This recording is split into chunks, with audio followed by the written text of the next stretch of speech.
کلالہ یعنی اس شخص کو کہتے ہیں جس کا انتقال کے وقت اس کا باپ دادا زندہ نہ ہو، یا کوئی بیٹا پوتا پوتی، اوپر کا بھی کوئی رشتہ نہ ہو باپ دادا، اور نیچے کا بھی کوئی نہ ہو، جیسے بے اولاد بھی ہے اور وارث ہی نہیں ہے کوئی اس کا، تو اس کے بارے میں حکم دیا جا رہا ہے کہ اگر کوئی شخص اس حال میں مر جائے کہ اس کی اولاد نہ ہو اور اس کی ایک ہی بہن ہو، تو وہ اس کے ترکے میں سے آدھے کی حقدار ہوگی، وہ جو اس کی جائیداد باقی بچی ہے وہ آدھے کی حقدار ہوگی، اور اگر اس کی بہن کی اولاد نہ ہو اور وہ مر جائے، یعنی بہن کے بارے میں اب کہا جا رہا ہے، تو اس کا بھائی زندہ ہو تو وہ اس بہن کا وارث ہوگا، اور اگر بہنیں دو ہوں تو بھائی کے ترکے سے 2/3 کی حقدار ہوں گی، اور اگر مرنے والے کے بھائی بھی ہوں اور بہنیں بھی ہوں تو ایک مرد کو 2 عورتوں کے برابر حصہ ملے گا، اور اللہ تمہارے سامنے وضاحت کرتا ہے تاکہ تم گمراہ نہ بنو، اور اللہ ہر چیز کا پورا علم رکھتا ہے۔ گاؤں میں ان چیزوں کا پہلے ہی اللہ معاف کرے ایسا حساب کرتے ہیں کہ مرنے سے پہلے ہی بھانجوں کو دے دی جاتی ہے۔ اب بسم اللہ الرحمن الرحیم، رکوع نمبر 24 سورہ نساء کا اختتام ہے، یہ آخری رکوع ہے۔ اللہ پر ایمان اور قرآن پاک سے چمٹ جانا، قرآن کو پکڑ لینا، ہمارے لیے اس میں یہ حکم ہے کہ اللہ پر کیا ایمان کے تقاضے ہیں۔ بسم اللہ الرحمن الرحیم، لن يستنكف المسيح ان يكون عبدا لله ولا الملائكة المقربون ومن يستنكف عن عبادته ويستكبر فسيحشرهم إليه جميعا فأما الذين آمنوا وعملوا الصالحات فيوفيهم أجورهم ويزيدهم من فضله وأما الذين استنكفوا واستكبروا فيعذبهم عذابا أليما ولا يجدون لهم من دون الله وليا ولا نصيرا۔ مسیح کبھی اس بات کو آر نہیں سمجھ سکتے کہ وہ اللہ کے بندے ہوں، یعنی عیسیٰ علیہ السلام کو اس میں کوئی آر نہیں ہے، اور نہ مقرب فرشتے اس میں کوئی آر سمجھتے ہیں، اور جو شخص اپنے پروردگار کی بندگی میں آر سمجھے، کوئی بری بات سمجھے اس کو اور تکبر کا مظاہرہ کرے، تو وہ اچھی طرح سمجھ لے کہ اللہ ان سب کو اپنے پاس جمع کرے گا۔ پھر جو لوگ ایمان لائے ہوں گے اور انہوں نے نیک عمل کیے ہوں گے، ان کو ان کا پورا ثواب دے گا، اور اپنے فضل سے اس سے زیادہ بھی دے گا۔ رہے وہ لوگ جنہوں نے بندگی کو آر سمجھا ہوگا اور تکبر کا مظاہرہ کیا ہوگا، تو ان کو دردناک عذاب دے گا، اور ان کو اللہ کے سوا اپنا کوئی رکھوالا اور مددگار نہیں ملے گا۔ یا ایہا الناس قد جاءکم برہان من ربکم وانزلنا الیکم نورا مبینا فاما الذین آمنوا باللہ واعتصموا به فسيدخلهم في رحمة منه وفضل ويهديهم إليه صراطا مستقیما۔ اے لوگوں، تمہارے پاس تمہارے پروردگار کی طرف سے کھلی دلیل آ چکی ہے، اور ہم نے تمہارے پاس ایک ایسی روشنی بھیج دی ہے جو راستے کی پوری طرح وضاحت کرتی ہے، یعنی اسلام بھیج دیا ہے، دین بھیج دیا ہے جو تمہیں سیدھا جنت کا راستہ دکھاتا ہے۔ ایسا دین تمہیں دیا گیا ہے کہ وضاحت کر رہا ہے راستے کی کہ یہ ہے سیدھا راستہ۔ چنانچہ جو لوگ اللہ پر ایمان لائے ہیں اور انہوں نے اسی کا سہارا تھام لیا ہے، اللہ ان کو اپنے فضل اور رحمت میں داخل کرے گا اور انہیں اپنے پاس آنے کے لیے سیدھے راستے تک پہنچائے گا۔ یستفتونک قل اللہ یفتیکم فی الکلالہ ان امرؤ ہلک لیس لہ ولد ولہ اخت فلها نصف ما ترک وهو يرثها إن لم يكن لها ولد فإن كانتا اثنتين فلهما الثلثان مما ترك وإن كانوا إخوة رجالا ونساء فللذكر مثل حظ الأنثيين يبين الله لكم أن تضلوا والله بكل شيء علیم۔ اے پیغمبر، لوگ تم سے کلالہ کا حکم پوچھتے ہیں، یہاں لکھا ہے نا یستفتونک قل اللہ یفتیکم فی الکلالہ، کلالہ کا حکم پوچھتے ہیں، کہہ دو کہ اللہ تمہیں کلالہ کے بارے میں حکم بتاتا ہے کہ اگر کوئی شخص اس حال میں مر جائے کہ اس کی اولاد نہ ہو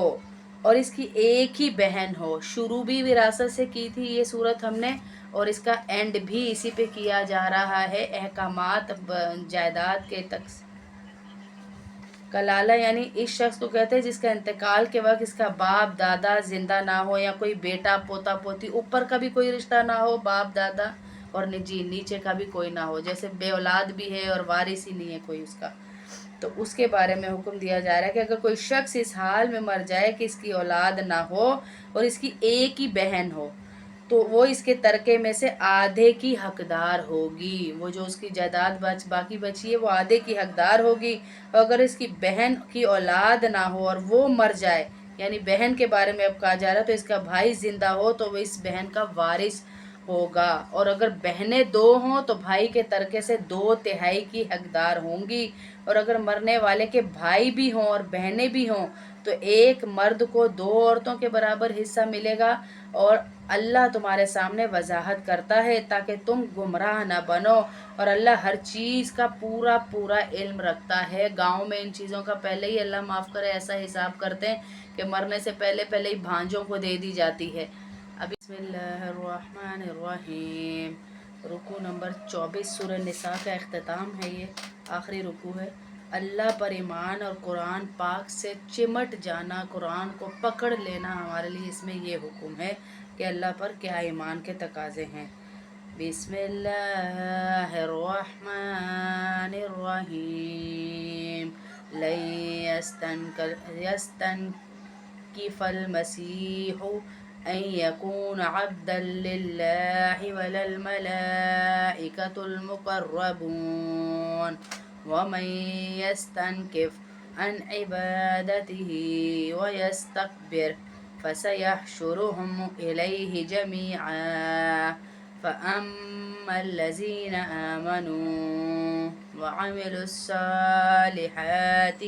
فيوفيهم أجورهم ويزيدهم من فضله وأما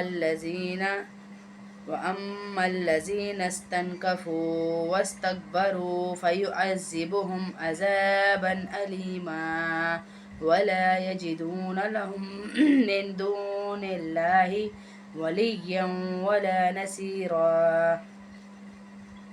مسیح کبھی اس بات کو آر نہیں سمجھ سکتے کہ وہ اللہ کے بندے ہوں، یعنی عیسیٰ علیہ السلام کو اس میں کوئی آر نہیں ہے، اور نہ مقرب فرشتے اس میں کوئی آر سمجھتے ہیں، اور جو شخص اپنے پروردگار کی بندگی میں آر سمجھے، کوئی بری بات سمجھے اس کو اور تکبر کا مظاہرہ کرے، تو وہ اچھی طرح سمجھ لے کہ اللہ ان سب کو اپنے پاس جمع کرے گا۔ پھر جو لوگ ایمان لائے ہوں گے اور انہوں نے نیک عمل کیے ہوں گے، ان کو ان کا پورا ثواب دے دے گا، اور اپنے فضل سے اس سے زیادہ بھی دے گا۔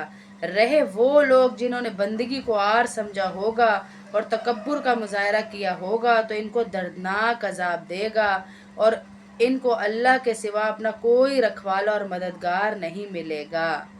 یا ایہا الناس قد جاءکم برہان من ربکم وانزلنا الیکم نورا مبینا فاما الذین آمنوا باللہ واعتصموا به فسيدخلهم في رحمة منه وفضل ويهديهم إليه صراطا مستقيما۔ اے لوگوں تمہارے پاس تمہارے پروردگار کی طرف سے کھلی دلیل آ چکی ہے، اور ہم نے تمہارے پاس ایک ایسی روشنی بھیج دی ہے جو راستے کی پوری طرح وضاحت کرتی ہے، یعنی اسلام بھیج دیا ہے، دین بھیج دیا ہے جو تمہیں سیدھا سیدھا جنت کا راستہ دکھاتا ہے۔ ایسا دین تمہیں دیا گیا ہے کہ وضاحت کر رہا ہے راستے کی کہ یہ ہے سیدھا راستہ۔ چنانچہ جو لوگ اللہ پر ایمان لائے ہیں اور انہوں نے اسی کا سہارا تھام لیا ہے، اللہ ان کو اپنے فضل اور رحمت میں داخل کرے گا اور انہیں اپنے پاس آنے کے لیے سیدھے راستے تک پہنچائے گا۔ یستفتونک قل اللہ یفتیکم فی الکلالہ ان امرؤ ہلک لیس لہ ولد ولہ اخت فلها نصف ما ترک وهو يرثها إن لم يكن لها ولد فإن كانت اثنتين فلهما الثلثان مما ترك